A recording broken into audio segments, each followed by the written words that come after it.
Prazer, eu sou Gabriela Utida, sou gerente médica da AstraZeneca e gostaria de agradecer a presença de todos aí em nome da nossa empresa.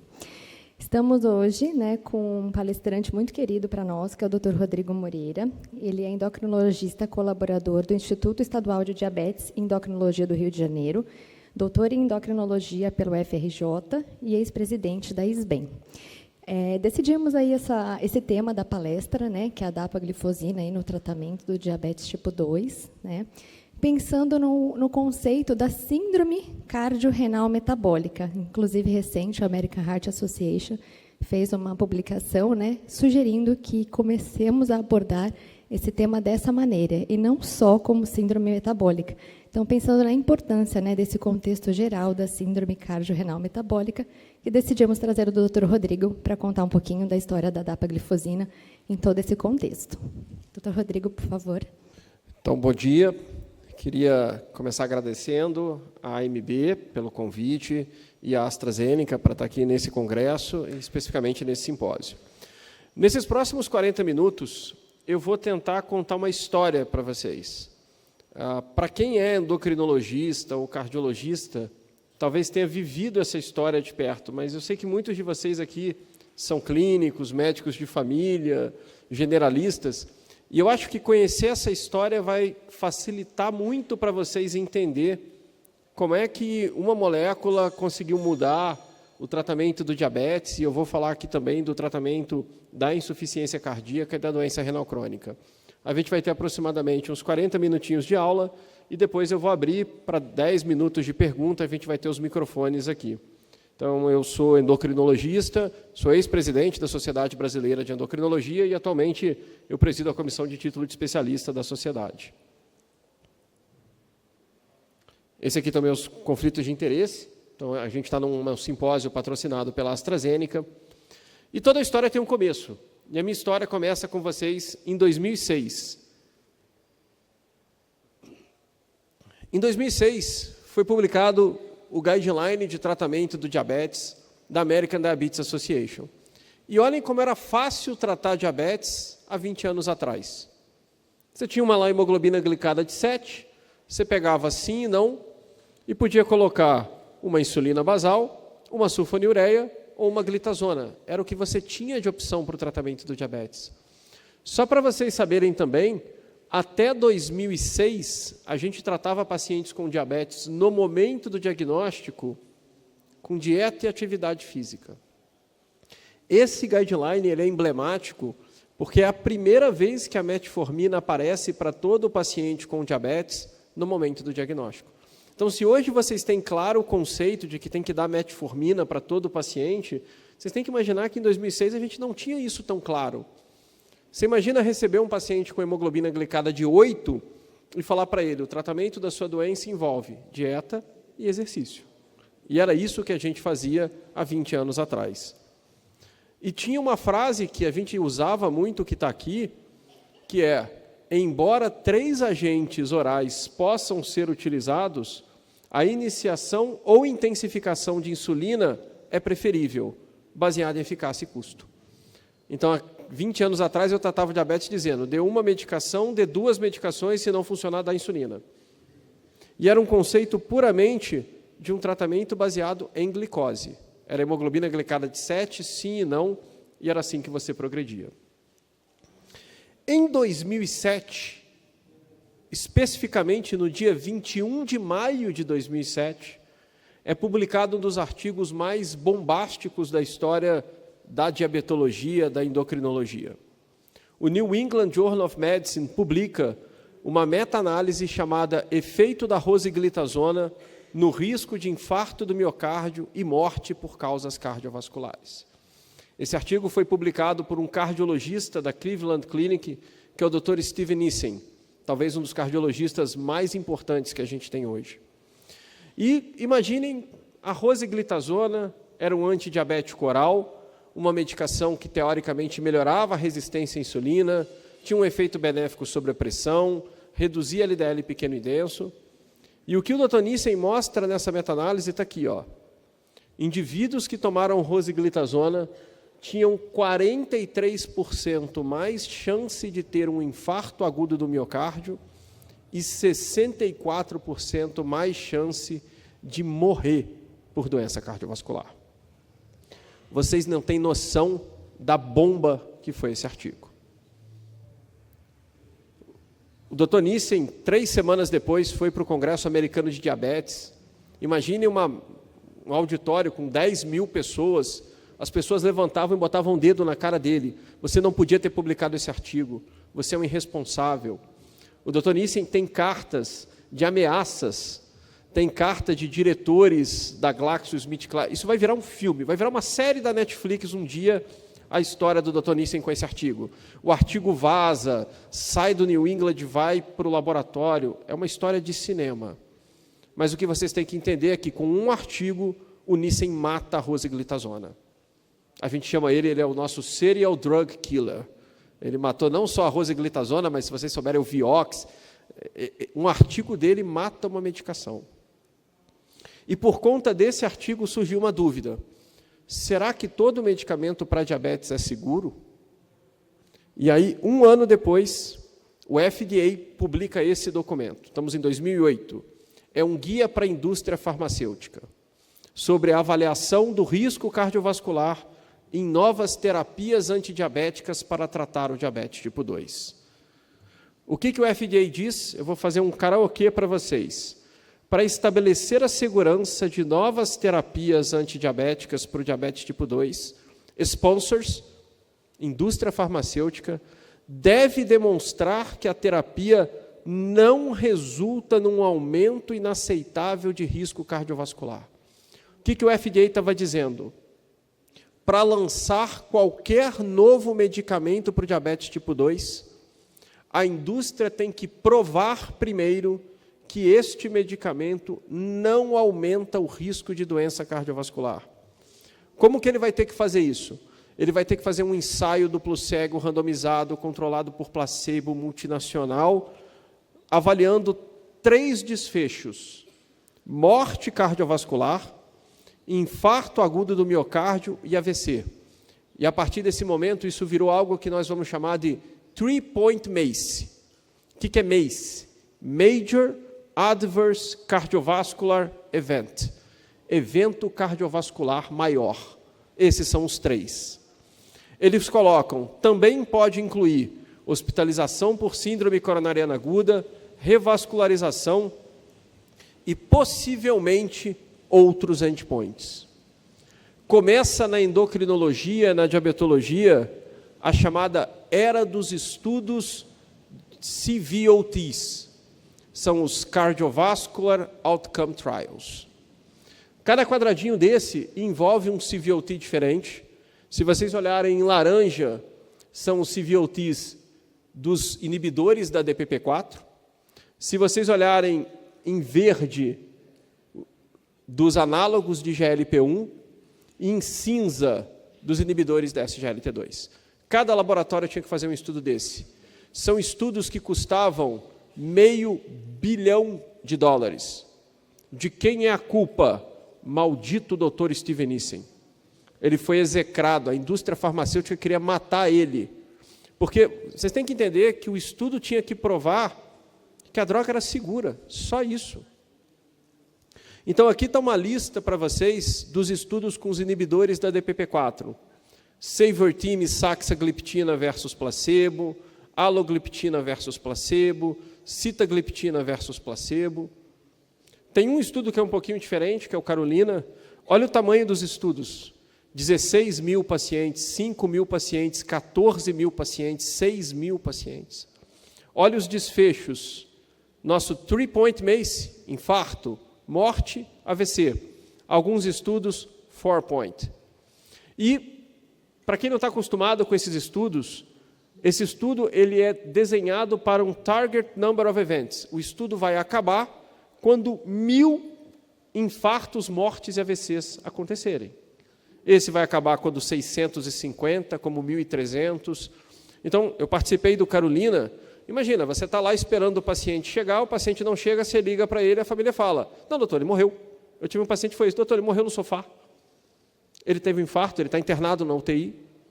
É assim que faz um estudo clínico, gente. Os pacientes morrem, têm infarto, têm AVC, são revascularizados. E para quem não conhece, essa figura chama-se curva de Kaplan-Meier. Você tem duas linhas, uma linha é o placebo, a outra linha é a medicação. E aqui vocês estão vendo o resultado do estudo SAVOR. Vocês estão vendo que as duas linhas estão completamente sobrepostas, mostrando o quê? Que a medicação tem o mesmo efeito que o placebo sobre as doenças cardiovasculares. O estudo, que custou $500 bilhão, provou que a droga é segura. Esse é o resultado do TECOS, com a sitagliptina. Olhem as duas curvas, iguaizinhas. A gente poderia mostrar aqui, tem o SAVOR, tem o TECOS, o Carolina, o Examine, todos são iguais. Então, nós sabemos que os inibidores de DPP-4 são drogas seguras e que podem ser utilizadas. Vamos agora para 2015. Esse é o guideline, aquele mesmo guideline da American Diabetes Association, vira esse que vocês estão vendo agora. A gente sempre fala, eu não sei quem desenhou essas cores, porque são horríveis, né, um mau gosto impressionante, mas tudo bem. E o que a gente vê? A metformina continua a nossa primeira linha para o tratamento do diabetes, e eu preciso associar uma segunda medicação. Que segunda medicação é essa? Qualquer uma. Pode ser uma sulfonilureia, pode ser a pioglitazona, a rosiglitazona morreu, mas a gente ainda tem a pioglitazona. Pode ser qualquer inibidor de DPP-4, pode ser os inibidores da SGLT2, pode ser um análogo de GLP-1 e pode ser, inclusive, insulina. Observem que as medicações elas estão em linha. E o que vai definir qual medicação eu vou escolher para tratar o diabetes? A eficácia, o risco de hipoglicemia, o efeito sobre o peso, os efeitos colaterais e o custo. Era isso, eu podia escolher qualquer uma e podia falar para vocês pontos fortes e pontos fracos de qualquer uma delas, porque teoricamente elas eram iguais. Saindo um pouquinho da linha do tempo, em 2017 começa a publicação do Standards of Medical Care in Diabetes.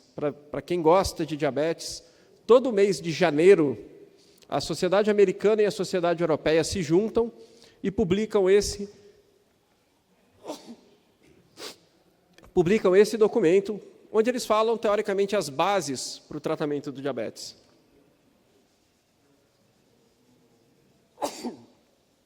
Desculpa, gente. E olha como é que ficou em 2017.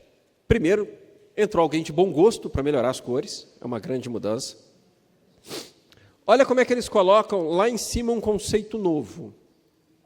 Já começam a falar que se o paciente tiver com uma hemoglobina glicada maior do que 9, você deveria considerar terapia dupla desde o início. Então vamos lá, né? Em 2005 você tratava o paciente com dieta e exercício. Em 2006 começa a metformina. Em 2017 já começa a dizer o seguinte, olha, já tem pacientes que você pode começar com 2 medicações de uma vez. E na linha de baixo está dizendo que se a hemoglobina glicada for maior do que 10, se o paciente tiver com glicemia acima de 300 ou se ele tiver sintomático, os famosos 4Ps, poliúria, polidipsia, polifagia, perda de peso, você pode considerar uma terapia injetável. Então já começa a ter o conceito da gente ser um pouco mais agressivo no tratamento do diabetes. E se vocês olharem, continuam todas as medicações em linha. Está todo mundo igual, não tem diferença nenhuma. Eu posso escolher qualquer medicação para o meu paciente com diabetes. Aqui vocês estão vendo os estudos com os análogos de GLP-1. Lixzenatida, que praticamente a gente não usa mais. A liraglutida, que eu tenho certeza que todo mundo conhece no estudo LEADER. A semaglutida, no Sustain 6. O Exenatide ER a gente não vai ter. O Rewind com a dulaglutida, que a gente tem no Brasil. E o Harmony com a albiglutida, que nós não vamos ter também. Observem o número de pacientes, os 3-point MACEs, iguaizinhos. E aqui a história começa a mudar.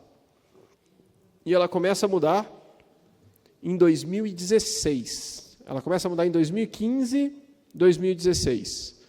No Congresso Americano de Diabetes, em Nova Orleans, se eu não me engano. Vai ser apresentado os dados do estudo LEADER, que é o estudo com a liraglutida para desfecho cardiovascular.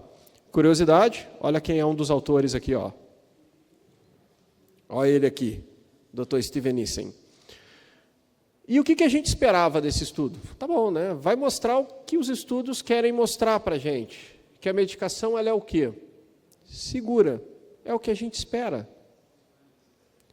E vem a boa notícia, vem a bomba. Observem como é que as curvas agora, elas não estão mais sobrepostas. Essas curvas começam a abrir.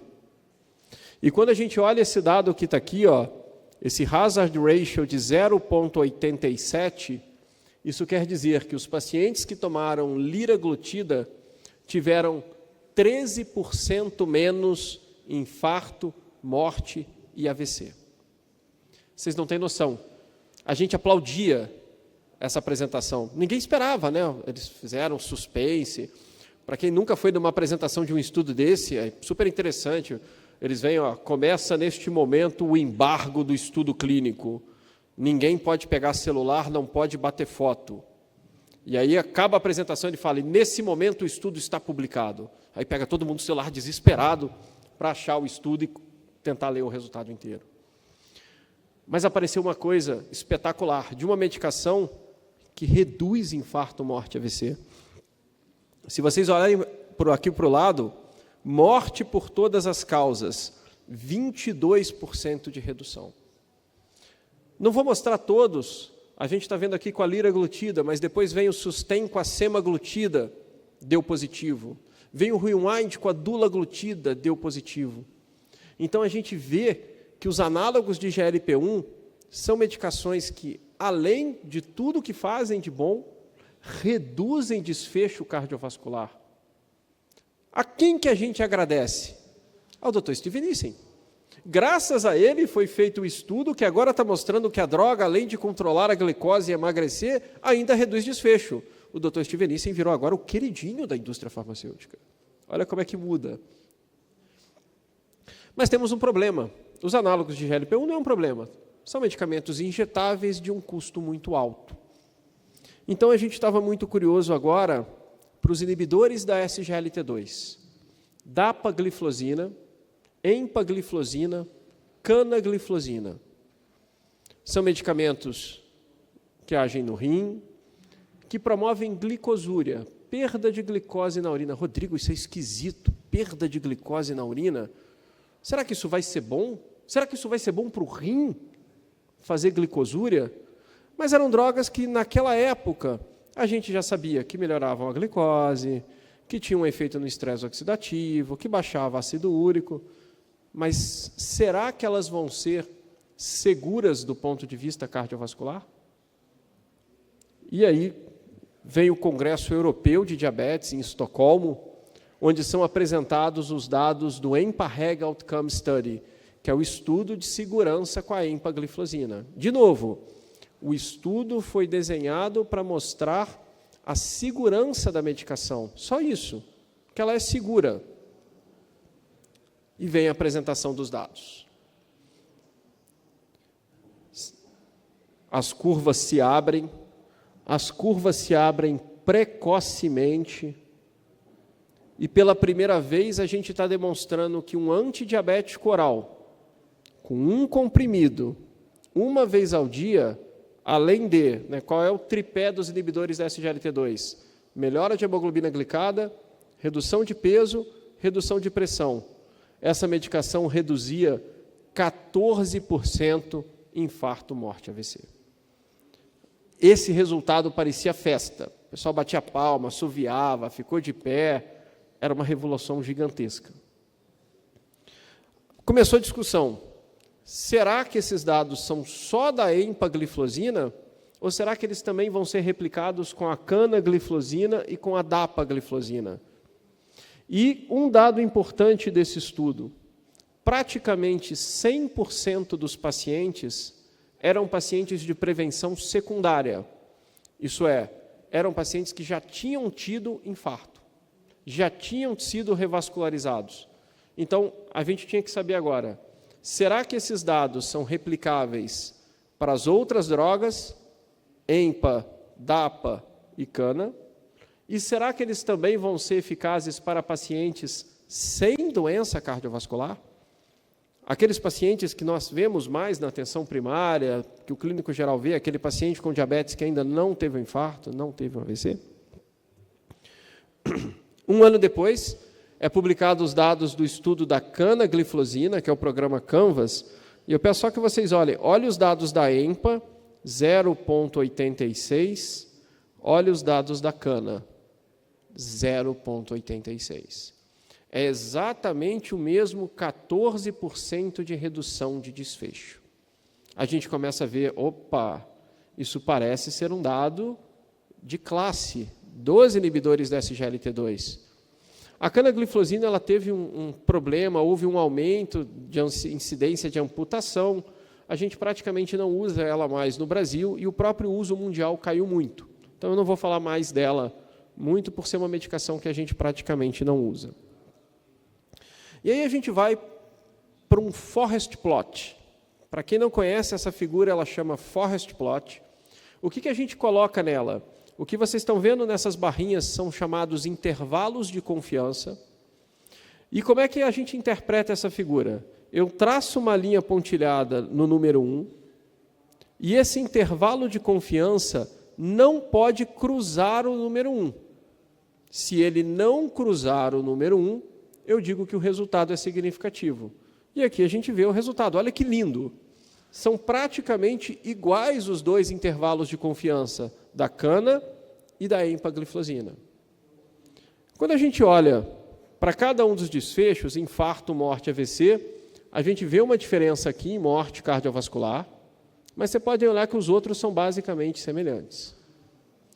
E aí, a gente vai começar a olhar agora para os desfechos secundários. Lembra que lá na carta do FDA, ele falava que tem que ter o 3-point, mas podiam ter outros endpoints?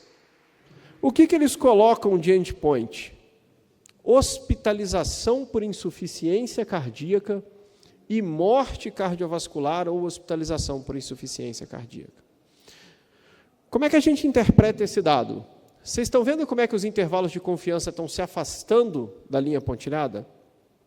Isso quer dizer que esses dados são mais significativos e mais expressivos do que os do desfecho primário. Miraram num lado, acertaram no outro. Gente, isso é um estudo para diabetes. É um estudo para avaliar a segurança de um antidiabético oral. E a segurança desse antidiabético oral não só foi demonstrada, como foi demonstrado o seu benefício, e eles estão vendo agora que está tratando uma outra doença ao mesmo tempo. Quem trata pacientes com insuficiência cardíaca sabe, o problema da insuficiência cardíaca são as repetidas hospitalizações, que são desesperadoras, e a morte cardiovascular. E você tem drogas que estão reduzindo isso. E o terceiro desfecho, vamos olhar para o rim. É uma droga que faz glicosúria. Será que isso vai ser bom para o rim? Será que uma droga que perde glicose pela urina vai ser bom para o rim? E na hora que a gente olha, gente, os intervalos de confiança se afastam mais ainda da linha pontilhada. Não só ela é segura do ponto de vista renal, como ela protege o rim. Vamos ver mais sobre isso. Com base nesses estudos, em 2017, no meio de 2017, a gente tem a primeira mudança do guideline americano de tratamento de diabetes. Ele coloca aquele mesmo dado, né, para você olhar para pacientes que precisam de terapia dupla, você começa com mudança do estilo de vida e metformina, e agora ele começa a dizer o seguinte, não são todas as medicações que são iguais para o diabetes. Você tem que olhar se o paciente tem doença cardiovascular estabelecida. Porque se esse paciente tiver doença cardiovascular estabelecida, ele vai participar do estudo LEADER, do estudo SUSTAIN, do EMPA-REG, do CANVAS, e ele vai ter o benefício dessa medicação. Então, começou o conceito seguinte, no paciente com doença cardiovascular, você vai dar medicações que reduzam o desfecho cardiovascular. começou uma mudança. E aquele guidelinezinho que em 2016 tinha uma hemoglobina glicada e um sim ou não, vira isso aqui. Esse é o guideline de tratamento de 2018. Então, ele fala o seguinte: você começa com metformina, continua dando metformina. E aí você tem que olhar se o paciente tem doença cardiovascular estabelecida ou doença renal crônica. Se ele tiver o predomínio da doença cardiovascular, você vai dar um análogo de GLP-1 ou um inibidor de SGLT2.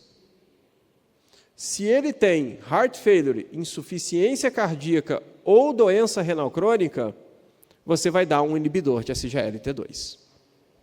Então, a gente já começou a... Peraí, então agora eu tenho que olhar se o paciente tem doença cardiovascular, se ele tem insuficiência cardíaca, se ele tem doença renal, porque esses pacientes, eles têm que receber SGLT2 ou GLP-1. E os outros?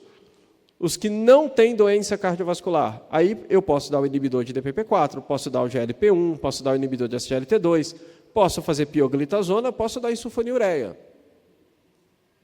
Porque até esse momento a gente não sabia, será que em prevenção primária os inibidores de SGLT2 também vão ser efetivos?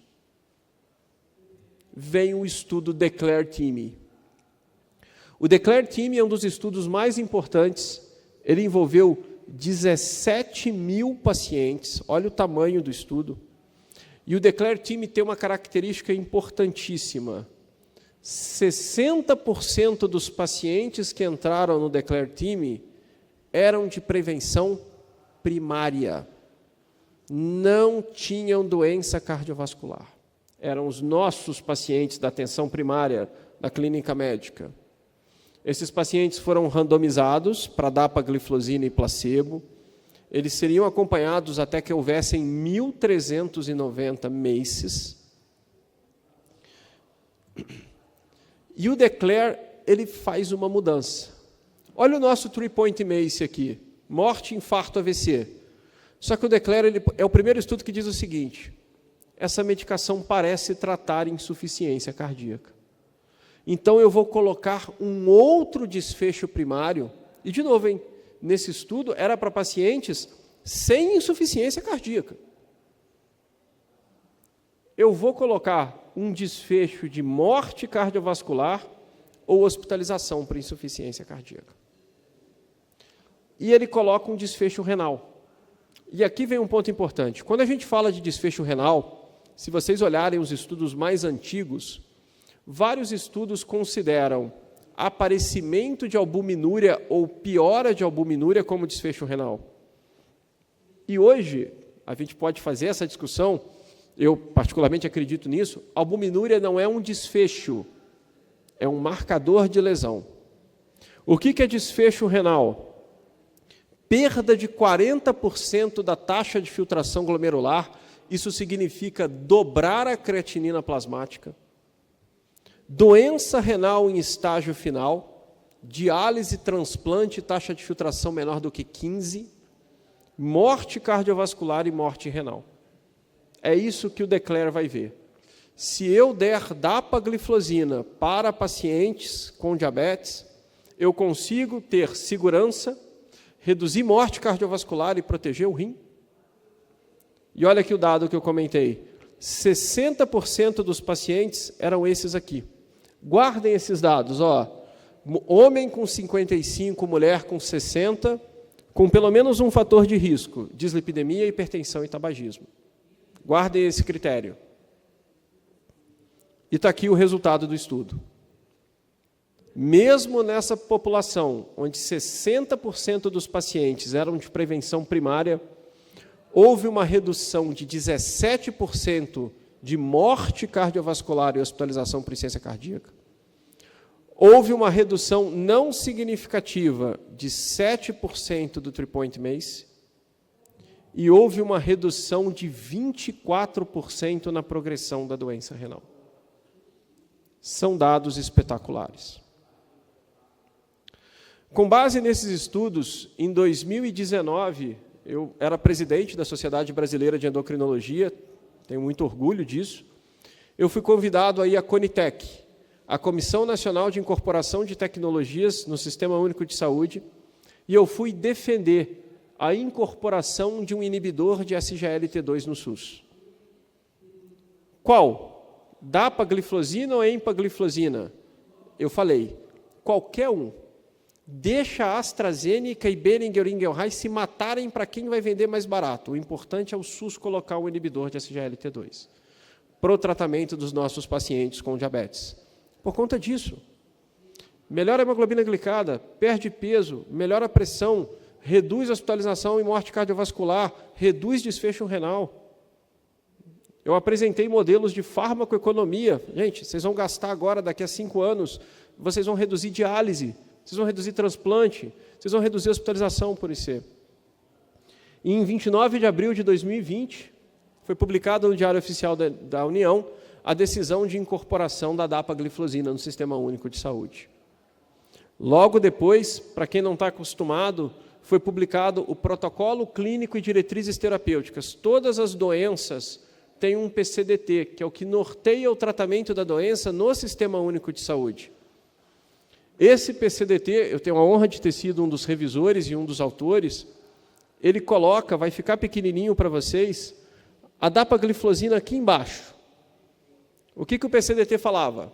Se você tiver um paciente com diabetes tipo 2, com mais de 65 anos, com doença cardiovascular, ele pode receber gratuitamente a dapagliflozina. Vocês vão dizer assim, Rodrigo, mas poxa vida, né? Tem que ter mais de 65 anos, tem que ter doença cardiovascular? Foi o que eu consegui convencê-los a colocar, porque era a população que teria menor impacto econômico no SUS. Gente, vamos lembrar, nós temos 16 milhões de pacientes com diabetes no Brasil. Qualquer coisa que você incorpora para o diabetes traz um custo muito alto. Então, eu posso dizer, eu saí um pouco triste porque eles colocaram apenas para essa parcela da população, mas, por outro lado, uma porta foi aberta. Tinham se passado 30 anos desde que tinha tido a última incorporação de medicação para o diabetes tipo 2. No SUS, a gente tinha metformina e sulfa. Então, tá bom, abriu uma porta. Qual foi o próximo passo dos laboratórios? A gente comprovou que esta medicação em pacientes com diabetes reduz morte e hospitalização por insuficiência cardíaca. Vamos estudar em pacientes com insuficiência cardíaca agora. Então veio um estudo chamado DAPA Heart Failure. Tem da empagliflozina também. É o estudo da dapagliflozina em pacientes com insuficiência cardíaca, se vocês olharem aqui, com fração de ejeção menor do que 40%. É um estudo com insuficiência cardíaca com fração de ejeção reduzida. Mesma coisa, 4.500 pacientes randomizados, placebo DAPA. Detalhe, hein? Não precisava ter diabetes aqui, não. Essa droga não é mais um antidiabético oral. Se tiver um nefrologista aqui, vai me dizer, Rodrigo, é um diurético proximal. É um diurético que age em túbulo proximal, não é um antidiabético não, não vem com essa não, é um diurético proximal que por um acaso baixa a glicose. E qual é o endpoint? Morte cardiovascular e hospitalização por insuficiência cardíaca. Pessoal, olhem as curvas. Olha como abrem as curvas, olha como as curvas abrem precocemente. O DAPA Heart Failure mostrou uma redução de 38% em morte cardiovascular e hospitalização por insuficiência cardíaca. Uma redução de 36% de hospitalização por insuficiência cardíaca. Uma redução de 45% de morte cardiovascular e uma redução de 40% de morte por todas as causas. O nosso antidiabético oral, que virou um diurético proximal, é hoje um dos pilares do tratamento da insuficiência cardíaca com fração de ejeção reduzida. E a gente está aguardando a publicação do PCDT de insuficiência cardíaca, porque, obviamente, a DAPA está lá dentro. Ela já está incorporada na Conitec, é só ampliar a indicação. Mais recentemente, eu não coloquei isso aqui, a gente tem os dados do estudo DELIVER, DAPA em pacientes com insuficiência cardíaca com fração de ejeção preservada. Mesmos resultados, mesma redução de desfecho, mesma incorporação em todos os guidelines sobre esse assunto. Qual o próximo passo? Estudamos a DAPA em insuficiência cardíaca com fração de ejeção reduzida. Estudamos a DAPA em pacientes com insuficiência cardíaca com fração de ejeção preservada. Vamos estudar em pacientes com doença renal crônica. É claro. O que é interessante desses ensaios randomizados, pessoal? Todos eles têm um chamado Comitê de Monitoramento de Dados. É um comitê que a cada 6 meses olha os dados do estudo e ele pode soltar o seguinte parecer: o estudo está indo bem, pode continuar. Ele pode soltar o seguinte parecer: pacientes em uso da medicação estão morrendo mais, para o estudo e tira essa medicação do mercado, pelo amor de Deus. Eles podem dizer: esse estudo não vai dar em nada, futilidade, não, acaba com ele. Ou eles podem dizer: essa medicação está sendo tão efetiva, mas tão efetiva, que é antiético você deixar o grupo placebo tomando o placebo. Foi isso que aconteceu com o DAPA-CKD. O estudo que avaliou a dapagliflozina em pacientes com doença renal crônica, e observem, nós estamos numa publicação de 4 anos atrás, ele foi interrompido prematuramente, porque era antiético deixar o grupo placebo tomando o placebo. Olhem as curvas. Estamos falando aqui, gente, de prevenir diálise, transplante, doença renal em estágio final. É uma redução de 40%. Estamos aguardando a publicação do PCDT de doença renal crônica, porque a dapagliflozina também vai ser incorporada no Sistema Único de Saúde para doença renal. Vocês têm que imaginar que hoje é antiético, é um erro médico você deixar um paciente com doença renal crônica sem um SGLT2. Deixar um paciente com insuficiência cardíaca sem um SGLT2, seja a fração de ejeção preservada, seja reduzida. Então, nós temos 3 estudos, 4, se a gente colocar o DELIVER, né, o DECLARE em diabetes, o DAPA Heart Failure em insuficiência cardíaca com fração de ejeção reduzida, o DAPA-CKD com doença renal crônica, todos mostrando benefícios em redução de desfechos cardiovasculares, morte cardiovascular, hospitalização. Chegamos ao final da história. Para quem quiser ler, esse é o nosso guideline brasileiro, luso-brasileiro. Nós temos hoje uma parceria grande com a Sociedade Portuguesa de Endocrinologia e de Diabetes. E esse guideline foi atualizado ano passado. Essa é a figura, talvez, principal. O que a gente fez de diferente? Não dá para passar tudo, né? Para aqueles pacientes com a glicada de 7,5 a 9, nós já recomendamos terapia dupla. Aqui é o conceito de vencer a inércia terapêutica, da gente tratar agressivamente os pacientes com diabetes no momento do diagnóstico. E essa terapia dupla, vem para cá, ó. A gente tem que olhar o risco cardiovascular dos nossos pacientes com diabetes. Se esses pacientes forem classificados como alto risco, e aí eu tenho que dizer, 99% dos nossos, 80% dos nossos pacientes são alto risco, porque os outros 20% vão ser muito alto risco. Esses pacientes, eles têm que receber, ou deveriam receber, um análogo de GLP-1 ou um inibidor de SGLT2. Então, a gente hoje está dizendo, você identificou, diagnosticou um paciente com diabetes, tem que ser metformina com SGLT2, metformina com GLP-1. Rodrigo, se eu não conseguir fazer isso, tá bom. Você vai tratar a hemoglobina glicada dele da maneira que você puder. Mas esse seria o ideal.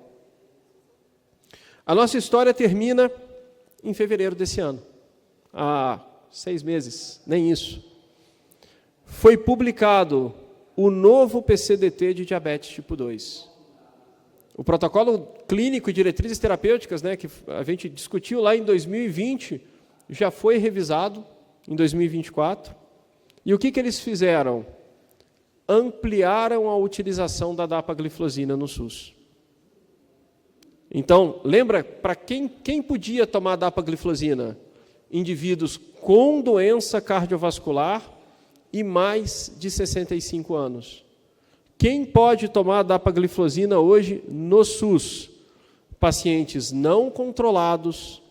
Se o paciente tem mais de 40 anos e doença cardiovascular, mas aqui estão os pacientes que mais vão se beneficiar. Qualquer homem com diabetes com mais de 55 anos, mulher com mais de 60, com alto risco de desenvolver doença, o que é esse alto risco? É o DECLARE. É o paciente que tem mais de 55 anos e hipertensão, dislipidemia ou tabagismo. Então, a gente tem que elogiar que com isso a gente consegue incorporar um inibidor de SGLT2 no SUS e a gente consegue ampliar o tratamento do diabetes no SUS com uma medicação que ajuda no controle da glicose, ajuda no controle da pressão, perde peso, protege o rim, reduz desfechos cardiovasculares. Estamos esperando ansiosamente a publicação do PCDT de IC e de doença renal crônica para ampliar ainda mais a utilização dessa medicação dentro do Sistema Único de Saúde. Gente, muito obrigado.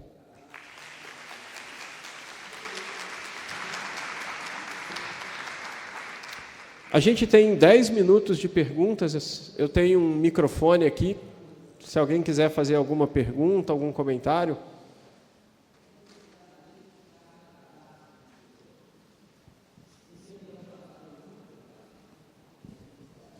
Bom dia, obrigado pela aula. Eu gostaria de saber como é que nós podemos fazer a prescrição da dapagliflozina pelo SUS, pelo alto custo. Quais são os exames que temos que solicitar? Se tem que fazer relatório? Então, isso está invariado. Obrigado. Isso depende muito de cidade a cidade. Então, tem cidades que ela já está mais incorporada e mais fácil, tem outras que estão em processo. Qual é o tradicional? LME, então tem que fazer aquele preenchimento em 3 vias, tem que fazer o termo de consentimento, receita e exame. Isso é o que a maioria está solicitando. Como que tem funcionado hoje? A DAPA já está na farmácia popular. Pacientes com Bolsa Família pegam de graça e qualquer paciente hoje que chega na farmácia popular com a carteira de identidade com mais de 65 anos, já consegue comprar com desconto. Então, assim, já tem um acesso na farmácia popular que nesse momento está com 65 anos ainda. O que a gente está esperando essa incorporação do PCDT, porque eu acho que vai baixar. Mas na farmácia popular, Bolsa Família pega, 65 anos, então me corrija, Gabriela, se tiver alguma coisa a mais. Bolsa Família pega, e nos centros que estão dispensando, aí é o protocolo de alto custo, LME, termo de consentimento, receita e último exame. Aí, como eu falei, cidades estão tendo pequenas variações. Eu sei que, por exemplo, no Sul, já tem cidades que você consegue pegar facilmente em posto de saúde, mas aí depende da cidade. Bom dia, Rodrigo. Parabéns por essa revisão. No cenário do infarto, como é que está o uso independente do diabetes ou não? Nesse cenário, se faz já intra-hospitalar, não faz? Como é que está? Dá uma clareada para a gente, por favor. A gente já tem estudos de uso intra-hospitalar, com resultados muito bons. Aí eu tenho que falar qual é uma preocupação que a gente tem que ter. A gente hoje tem um risco de cetoacidose euglicêmica raríssimo para pacientes usando inibidor de SGLT2. Então, se você pensar num pós-operatório imediato de um infarto, de uma revascularização, esse paciente numa unidade coronariana com risco, eu acho que a gente tem que segurar um pouquinho e esperar esse paciente. A gente já tem estudos mostrando esse uso seguro, com redução, mas eu acho que a gente ainda tem que ter um cuidado para esperar um pouquinho esse paciente na alta, estabilizado, sem risco, e aí sem risco de acidose por qualquer motivo, para que você não tenha um efeito colateral com a medicação. É uma precaução que eu acho que vale a pena ter dentro do ambiente hospitalar. E hoje tem uma sugestão, né, do paciente que está internando, às vezes com uma pneumonia, com um quadro infeccioso, que você sabe que ele tem uma maior predisposição para um quadro de acidose, que você suspenda temporariamente a medicação e volte depois. Deixa eu só pegar. essa predição independe do que ficou de função ventricular? Independe. Então, até porque hoje a aprovação está para insuficiência cardíaca com fração reduzida ou fração preservada. Mas eu teria um pouquinho desse cuidado ainda dentro de uma unidade intensiva e dentro de uma internação, pelo risco desse paciente fazer uma acidose respiratória metabólica por qualquer motivo e você ter uma droga ali que pode dar um efeito. Ah, é raro? É muito raro. A gente viu muito mais com DM1 do que com DM2, mas pode acontecer. Bom dia, Rodrigo. Obrigado pela palestra. Pacientes que estão em terapia dialítica, vale a pena a introdução da dapagliflozina? Bela pergunta que vem sempre, né? Então, o que a gente hoje fala? Ou o que está dizendo na bula e o que os estudos avaliaram? A gente pode iniciar a DAPA para o paciente com taxa de filtração acima de 25. Então, acima de 25, a gente começa a medicação. Se essa taxa de filtração cair, você não suspende, você não vai tirar. O que o estudo fazia quando o paciente entrava em diálise? Retirava a medicação. Então, se você me perguntar, existe uma resposta para essa pergunta oficial? A resposta da bula é essa. Teoricamente, ao entrar em diálise, você deveria retirar a medicação, porque é o que os estudos fizeram. Não sei se você é nefro, mas o que os nefro têm discutido muito é de você manter a medicação durante a diálise pelo benefício que você vai ter, provavelmente, no coração, na redução da mortalidade, na redução da hospitalização por insuficiência cardíaca.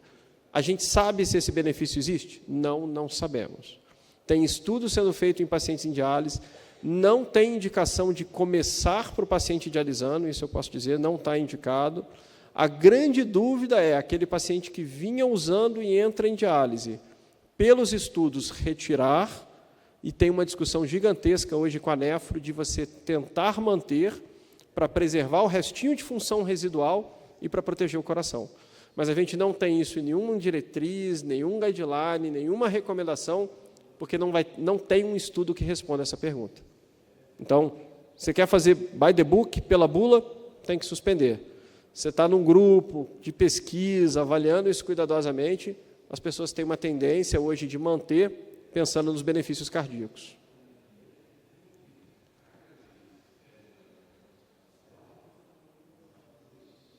Mais alguma dúvida, pessoal?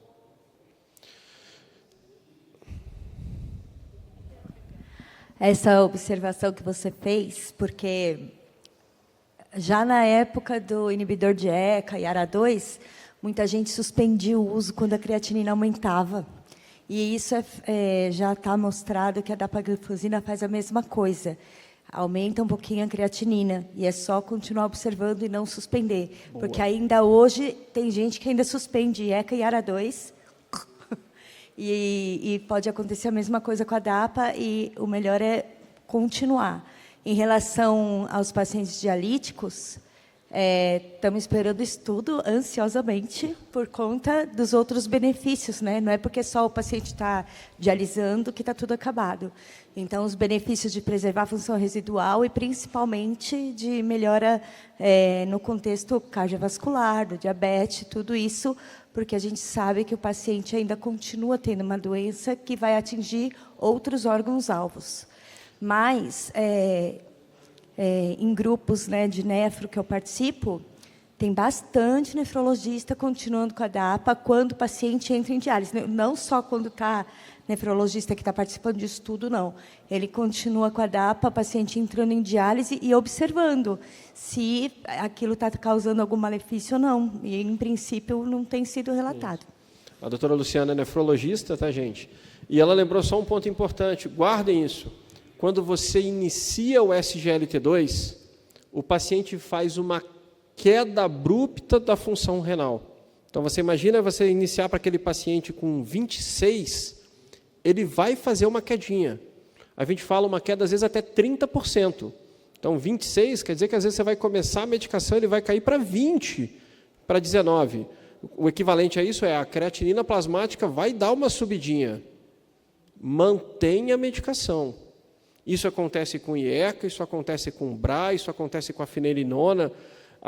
Existe até esse conceito de que, teoricamente, as drogas que protegem o rim, elas fazem essa queda. E essa queda, o que ela reflete, ela está pegando glomérulos que estão hiperfiltrantes e diminuindo essa hiperfiltração. Então, monitora esses pacientes com doença renal crônica, vai ter um aumentozinho da creatinina plasmática, vai ter uma queda discreta da taxa de filtração. Tem até o conceito, são os diapers, não diapers, né? Os que caem, os que não caem, que teoricamente os que caem são os que têm mais benefício. Então, assim, não precisa ficar desesperado e o paciente caiu de 26 para 23, 22, mantenha a medicação.